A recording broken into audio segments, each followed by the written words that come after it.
sitasumbuka, kwani Mungu ananitunza daima.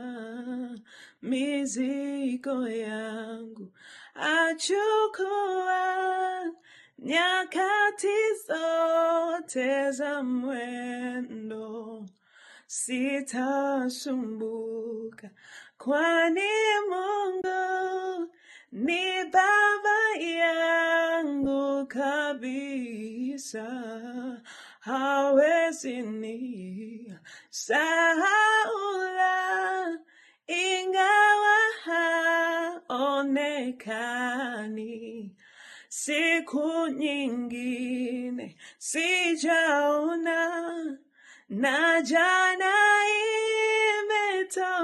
imetoweka, na leo Mungu azijua hitaji zote ninazo. Maua yote ayapika